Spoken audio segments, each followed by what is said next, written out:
Isa ang kasong ito sa pinaka-misteryosong pangyayaring nasa leksiko. Nang ika-4 ng Disyembre ng taong 2005 nang ang walang buhay na katawan ng 30 taong gulang na Swedish na si Ann Bojison ay natagpuan sa dalampasigan ng Prestwick sa Scotland. Agad na naglabas ng konklusyon ang kapulisan na ang dahilan nito ay kinuha mismo ng dalaga ang sarili nitong buhay sa pamamagitan ng pagtalon sa malalim nga na katubigan. Ngunit tila ba masyadong maraming kakaibang ebidensya ang nakuha para maagang sabihin ng mga pulis na sariling pagkitil nga ang tunay na naganap. Nang dalhin pabalik sa Sweden ang labi nitong si Ann, ang mga imbalsamador ay siya pang nakapagsabi na ang mga pasa na tinamo ng dalaga ay naganap nang siya ay buhay pa. Ngunit sa autopsiya na ginawa sa Scotland ay wala daw ito na kahit na anong marka sa katawan maliban sa mga maliliit na marka nang ito raw ay alunit at tumama sa kung anuman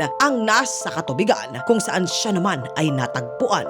Ngunit mas dumami pa ang katanungan kaysa sa naibibigay nilang kulang-kulang na kasagutan. Nang ika-3 ng Disyembre, si Ann ay nakatira sa Edinburgh, ngunit walang makapagsabi kung bakit ito ay lumipad ng 129 na kilometro papunta sa paliparan ng Prestwick. Sa record ng bangko, lumalabas na 2 beses itong nagtangkang mag-withdraw ng pera. Ang una ay €100 at 50 naman sa pangalawa nitong pagtatangka. Ngunit tila ba hindi sapat ang pera nito sa bangko upang siya naman ay makapag-withdraw. Nakita rin sa CCTV na tila ba paikot-ikot ito at mukha pang desmayado. Kasama sa investigasyon na tumakbo ang dalaga sa paliparan na kanyang kinaroroonan. Ito ay sa kadahilan ng hindi pa rin nila malaman. Isa sa saksi din ang lumutang. Ayon sa kanya, may nakita nga siyang taong nakatayo sa may dalampasigan. Ngunit dahil malayo ay hindi niya naaninagan kung ito nga ba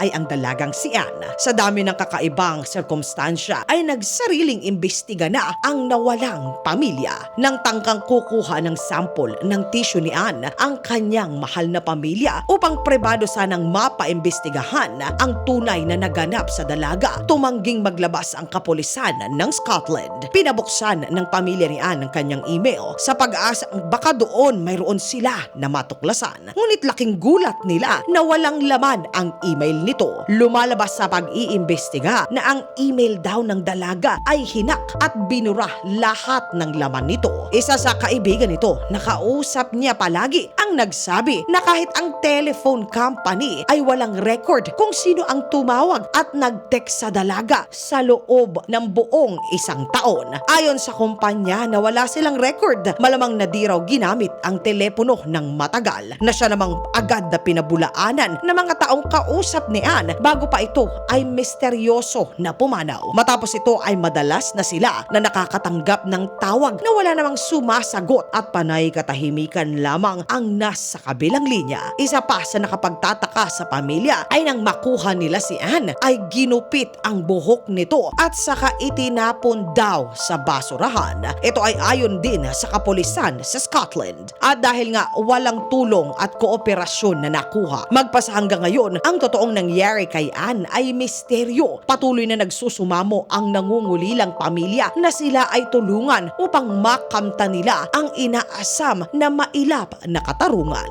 Mga katinagalog, maraming salamat po sa pagsama ninyo sa segment natin sa araw na ito. Magkita-kita pong muli tayo sa mga susunod makabuluhan at misteryosong talakayan.